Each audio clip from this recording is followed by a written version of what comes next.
फिर से हम, दुनिया में फिर से हम। आप सभी को राम राम।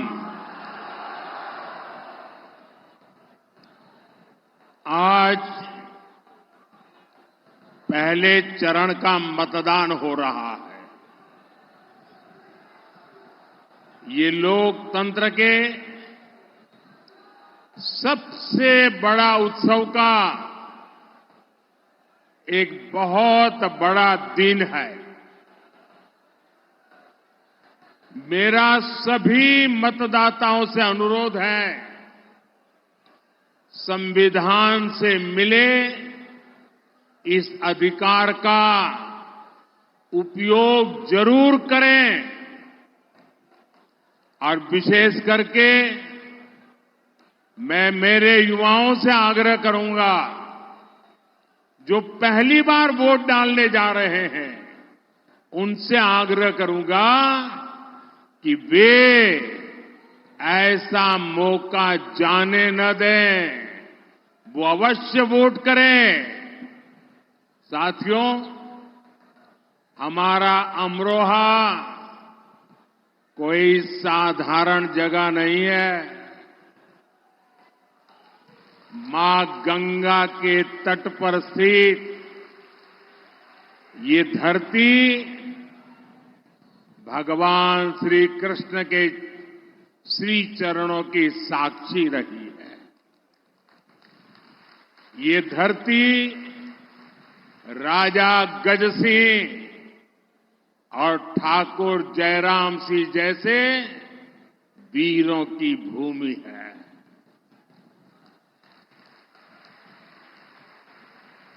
और मुझे अभी अमरोहा की एक और पहचान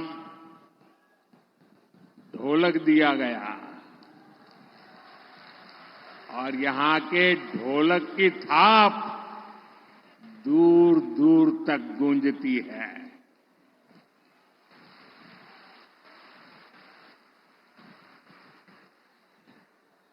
और हमारे योगी जी के प्रयासों से अमरोहा की ढोलक को भाजपा की सरकार ने जीआई टैग देकर पूरी दुनिया में पहचान दिलवाई है।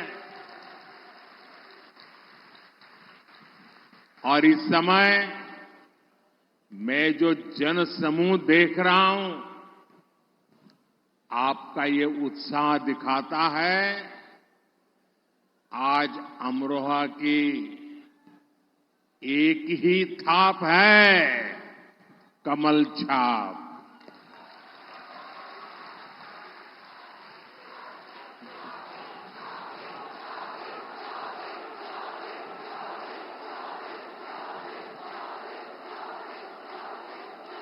और अमरोहा का एक ही स्वर है, फिर एक बार, फिर एक बार, फिर एक बार। साथियों, अमरोहा केवल ढोलक ही नहीं, देश का डंका भी बजाता है।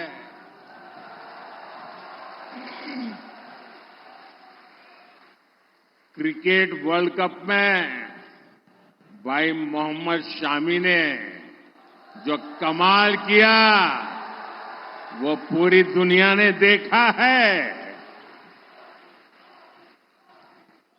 खेलों में शानदार प्रदर्शन के लिए केंद्र सरकार ने भाई मोहम्मद शामी को अर्जुन अवार्ड दिया है।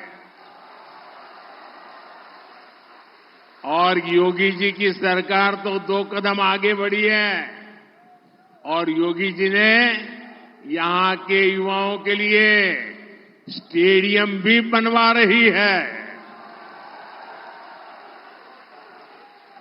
मैं अमरोहा के लोगों को इसकी बहुत बहुत बधाई देता हूं। साथियों, 2024 का लोकसभा चुनाव देश के भविष्य का चुनाव है। इस चुनाव में आपका एक एक वोट भारत के भाग्य को सुनिश्चित करने वाला है। भाजपा गांव गरीब के लिए बड़े विजन और बड़े लक्ष्यों के साथ आगे बढ़ रहा है, लेकिन इंडी गठबंधन के लोगों की सारी शक्ति गांव देहात को पिछड़ा बनाए रखने में लगती है। इस मानसिकता का सबसे बड़ा नुकसान अमरोहा और पश्चिमी यूपी जैसे क्षेत्रों को उठाना पड़ा है। ये इलाका दिल्ली और एनसीआर के इतने करीब है, लेकिन दिल्ली एनसीआर का जो फायदा अमरोहा को मिलना चाहिए था, वो पहले इंडी गठबंधन वालों के दौर में यूपी की पहचान पिछड़ेपन के कारण होती थी, लेकिन आज वही यूपी देश में एक्सप्रेस वे वाले प्रदेश के तौर पर हिंदुस्तान जानने लगा।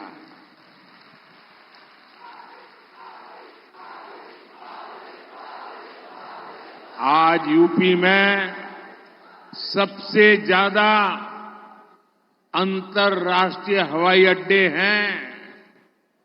अमरोहा और गजरौला के रेलवे स्टेशनों को आधुनिक बनाया जा रहा है।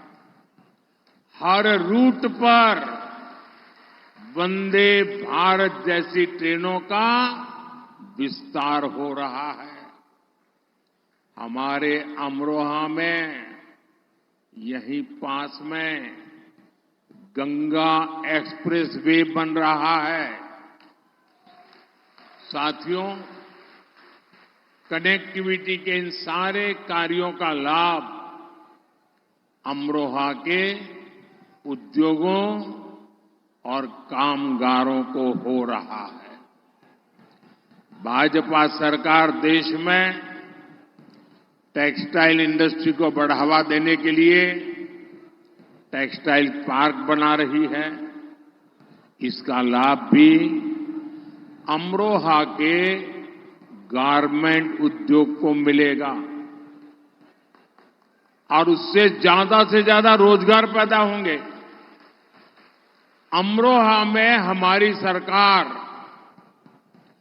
प्लेज पार्क भी बना रही है, औद्योगिक पार्क बना रही है। इससे यहां अनेकों लघु उद्योगों को बहुत बड़ी मदद मिलेगी।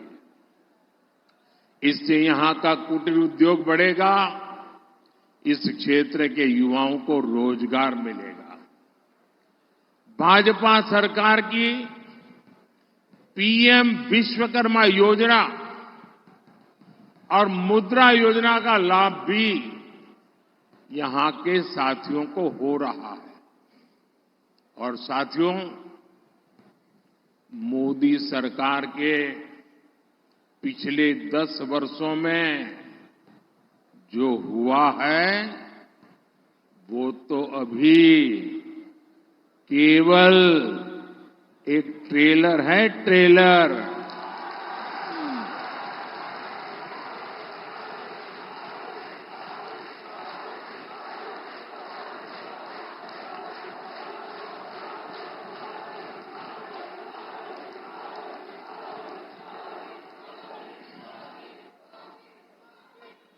अभी तो हमें यूपी को, देश को बहुत आगे लेकर जाना है।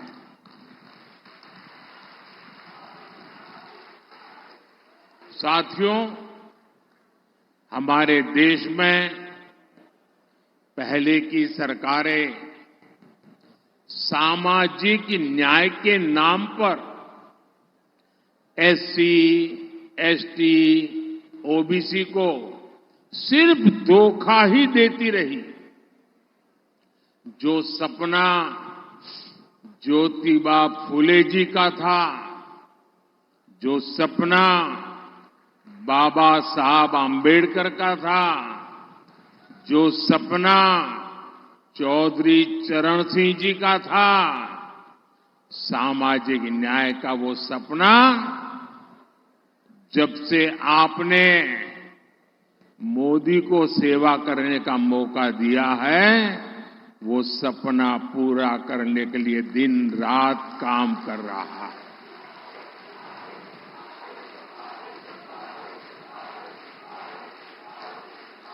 जब मोदी 3 तलाक के खिलाफ कानून बनाकर अपनी मुस्लिम बहनों को बचाता है, तो ये सामाजिक न्याय में मदद करता है। जब मोदी घर घर जल पहुंचाता है, गैस और बिजली पहुंचाता है, तो महिलाओं की जिंदगी आसान होती है, सामाजिक न्याय पक्का होता है। हमारे यहां गरीबों की, एससी, एसटी, ओबीसी समुदाय की कितनी ही पीढ़ियां बिजली, पानी, रहने के लिए घर, इसके बिना ही गुजार गई। ये गरीब का बेटा है मोदी, और इसलिए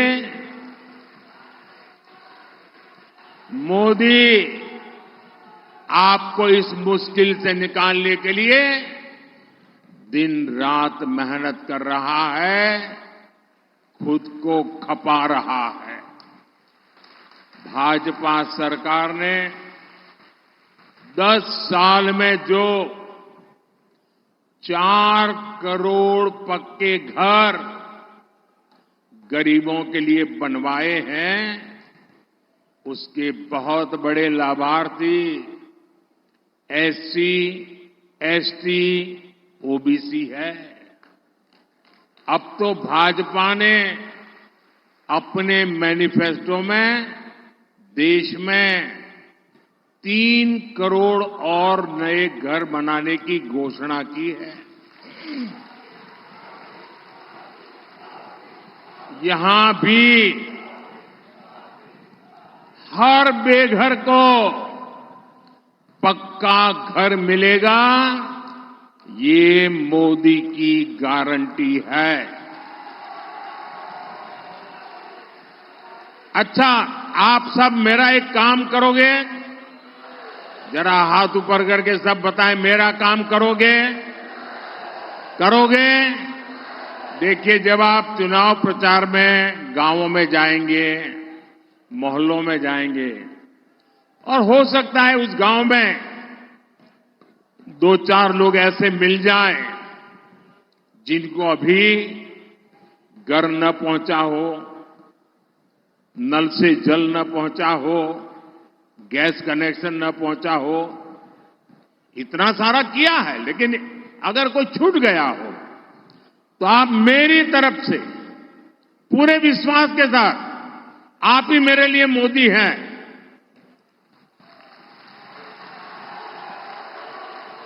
पूरे विश्वास के साथ उनको कह देना, जैसे गांव में और लोगों को घर मिला है, नल से जल मिला है, गैस का कनेक्शन मिला है, तीसरी बार मोदी आने के बाद जो बाकी काम रह गए ना, वो भी पूरे हो जाएंगे, आपको अपना हक मिल जाएगा।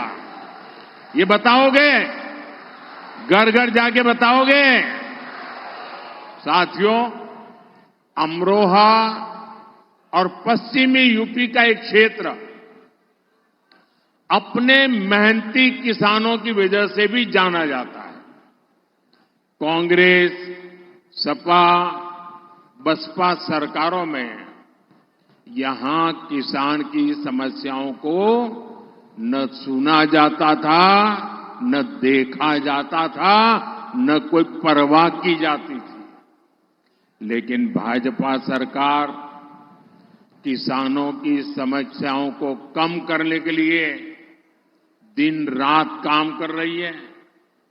अमरोहा के किसानों को पीएम किसान सम्मान निधि के करीब 600 करोड़ रुपए इसी अमरोहा में मिले हैं। अब आप जरा यूरिया की बात सुन लीजिए। ये जो यूरिया है ना, हर किसान को जरूरत पड़ती है। ये यूरिया की जो बोरी है, वो एक बोरी अमेरिका में 3,000 रुपये में मिलती है। कितने में मिलती है? कितने में मिलती है?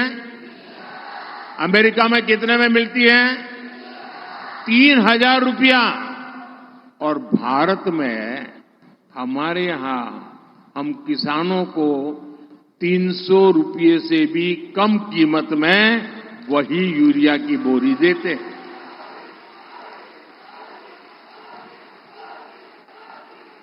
और जिन लोगों ने सपा बसपा कांग्रेस की सरकारें देखी हैं, वो जरा योगी जी के सरकार के काम को देख लें। योगी जी ने गन्ना किसानों की सबसे ज्यादा चिंता की।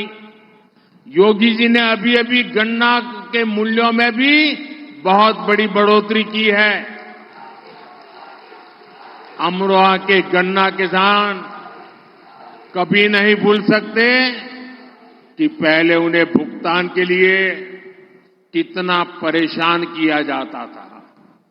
लेकिन आज प्रदेश में गन्ने की रिकॉर्ड खरीदी के साथ रिकॉर्ड भुगतान हो रहा है। जब सपा की सरकार थी तो अमरोहा के गन्ना किसानों को साल में औसतन सिर्फ 500 करोड़ रुपए का भुगतान होता था। जबकि योगी जी की सरकार में यहां हर साल करीब 1,500 करोड़ रुपए का भुगतान गन्ना किसानों को हुआ है। एक समय था जब यूपी में धड़ाधड़ चीनी मिलें बंद हो रही थी, जबकि हम हसनपुर शुगर मिल की क्षमता 2 गुनी करने पर काम कर रहे हैं। यहां अमरोहा में इथेनॉल का प्लांट भी लगाया है।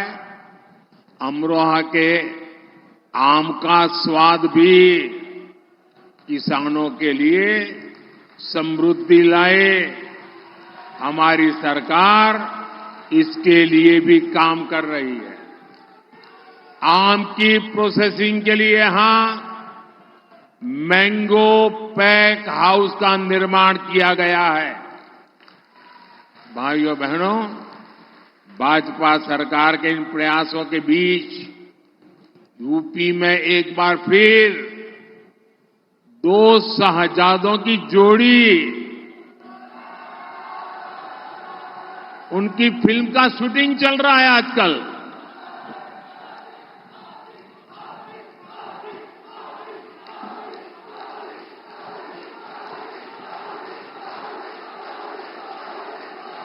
और ये 2 शहजादों की फिल्म का पहले ही रिजेक्शन हो चुका है। हर बार ये लोग परिवारवाद, भ्रष्टाचार और तुष्टीकरण की टोकरी उठाकर यूपी की जनता से वोट मांगने निकल पड़ते हैं। अपने इस अभियान में ये लोग हमारी आस्था पर हमला करने का कोई मौका नहीं छोड़ते। आप याद करिए, इनकी सरकार को यहां के पवित्र तिगरी मेले से कितनी दिक्कत थी। टिगरी मेले में भी रुकावट डालते थे। यहां जो कांग्रेस के प्रत्याशी हैं, उन्हें तो भारत माता की जय बोलने तक में आपत्ति थी। जिसको भारत माता की जय मंजूर नहीं, वो भारत की संसद में शोभा देता है क्या? ऐसे व्यक्ति को भारत की संसद में प्रवेश मिलना चाहिए क्या? अयोध्या में राम मंदिर बना तो ये सपा कांग्रेस दोनों पार्टियों ने प्राण प्रतिष्ठा का निमंत्रण ठुकरा दिया। आप कल्पना कर सकते हैं, वोट बैंक के भूखे लोग प्रभु राम के प्राण प्रतिष्ठा के अवसर पर निमंत्रण ठुकरा गए। अरे उसके बजाय तो उनकी ओर देखिए, जो जीवन भर बाबरी मस्जिद का केस लड़ते थे, सुप्रीम में हार गए तो खुद प्राण प्रतिष्ठा में आकर के शामिल हो गए, और इनको तो उसमें भी शर्म आ रही है। ये तो उनसे भी गए बीते हैं। लेकिन ये लोग निमंत्रण ठुकरा तो दिया, लेकिन इससे भी उनका मन नहीं भरा। उनको लगा कि शायद वोट बैंक कच्ची रह जाएगी, और इसलिए ये लोग आए दिन राम मंदिर और सनातन आस्था को गालियां दे रहे हैं। अभी रामनवमी पर अयोध्या में प्रभु राम लला का इतना भव्य सूर्य तिलक हुआ, आप सबने देखा ना? देखा ना? आज जब पूरा देश राममय है, तो समाजवादी पार्टी वाले जो राम की भक्ति करते हैं, समाजवादी पार्टी के लोग वोट बैंक की खातिर पब्लिकली कहते हैं कि ये सब तो पाखंडी है।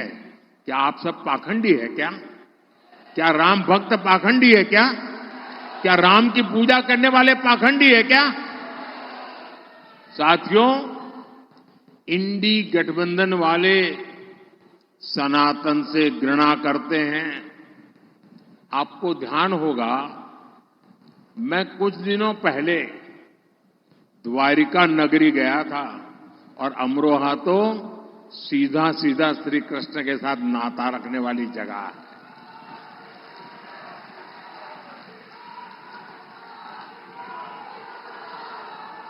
अब भगवान श्री कृष्ण यहां से निकल करके गुजरात गए थे, और मजा देखिए, मैं गुजरात में पैदा हुआ और उत्तर प्रदेश के चरणों में आके बैठ गया। काशी ने मुझे सांसद बना दिया।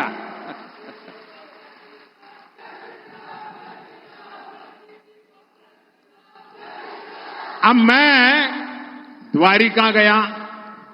सारे जो आर्कियोलॉजी वालों ने, उन्होंने खोज के निकाला है कि समुद्र के नीचे मूल द्वारिका है, और वहां मैं गया, समुद्र में बहुत गहरा चला गया, जहां श्री कृष्ण जी की पुरानी द्वारका नगरी की, वहां मैं पहुंचा, और बड़ी श्रद्धा के साथ, बड़ी आस्था के साथ मैंने पूजा की, और मैं अपने साथ भगवान श्री कृष्ण को पसंद है जो मोर पंख, वो भी ले गया, वहां मैंने रखा।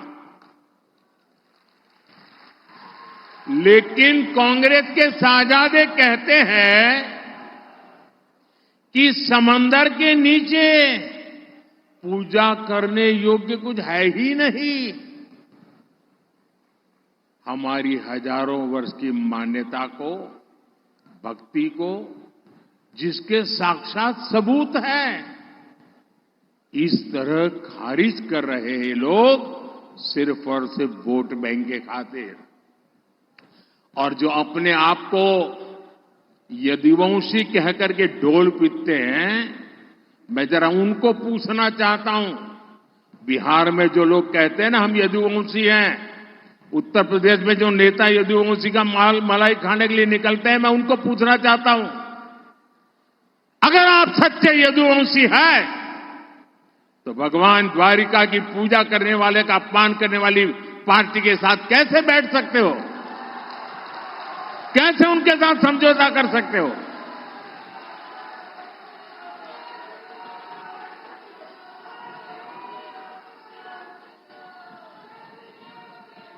साथियों, आप याद करिए, तुष्टीकरण के इसी खेल ने यूपी को और खासकर हमारे पश्चिमी यूपी को दंगों की आग में जलाया था। यूपी के लोग गुंडा राज का वो दौर कभी भी भूल नहीं सकते हैं। आए दिन यूपी में दंगे होते थे, लोगों को अपना घर छोड़कर जाना पड़ता था। पश्चिमी यूपी के कितने मोहल्लों में सामूहिक तौर पर मकान बिकाऊ है, उसके पोस्टर लगाने पड़ते थे। हमारी बहन बेटियां तक सुरक्षित नहीं थी। ये हमारे योगी जी ने आपकी सुरक्षा के लिए यूपी को ऐसे अपराधियों से मुक्ति दिलाई है। हमें दोबारा किसी भी कीमत पर उन ताकतों को मजबूत नहीं होने देना है। साथियों, 26 अप्रैल को चुनाव में एक बड़ा अवसर आने वाला है। आपको मेरे साथी भाई कंवर सिंह तंवर को रिकॉर्ड मतों से जिताकर संसद में मेरी मदद करने के लिए भेजना है। आपको यहां से निकलकर एक और काम करना है। करेंगे? देखिए, अभी मुझे कुछ दिन पहले एक प्रेस इंटरव्यू में दे रहा था, वो मुझे पूछ रहे थे कि आप ये 400 पार कह रहे हैं, बोले बहुत से राज्यों में तो आप इतने आगे बढ़ चुके हैं, आप उसमें भी आगे अब कहां से बढ़ोगे? मैंने कहा लिख लो, अकेले उत्तर प्रदेश का मैं सांसद हूं तो मैं उसकी बात करता हूं। मैंने उनको कहा, यूपी के सांसद के नाते मेरे अनुभव से मैं कहता हूं कि अब 7 साल से यहां योगी जी की सरकार है और 19 में तो उनको 2 साल ही काम करने का मौका मिला था। अभी तो 7 साल में उन्होंने यूपी में ये दिखा दिया है कि गवर्नेंस क्या होता है, कानून व्यवस्था क्या होती है, विकास क्या होता है। और इसलिए मैंने कहा लिख लो, योगी जी के नेतृत्व में 14 का रिकॉर्ड टूटेगा, 19 का रिकॉर्ड टूटेगा और 14 और 19 दोनों रिकॉर्ड तोड़ करके इस बार उत्तर प्रदेश नया इतिहास बनाने वाला है। भाइयों बहनों, लेकिन इसके लिए हम सबको पोलिंग बूथ जीतना है। अपना पोलिंग बूथ जीतोगे, पोलिंग बूथ जीतोगे, घर घर जाओगे, मतदान करवाओगे, ज्यादा से ज्यादा मतदान करवाओगे। अच्छा, मेरा एक काम करना है, करोगे? जरा हाथ ऊपर करके बताइए, करोगे? एकदम पीछे जो लोग हैं वो भी बताएं, करेंगे? देखिए, घर घर जाना और लोगों को कहना कि अपने मोदी जी अमरोहा आए थे और मोदी जी ने आप सबको प्रणाम कहा है। मेरा प्रणाम पहुंचा देंगे, मेरा प्रणाम पहुंचा देंगे। मेरे साथ बोलिए, भारत माता की, भारत माता की, भारत माता की। बहुत बहुत धन्यवाद।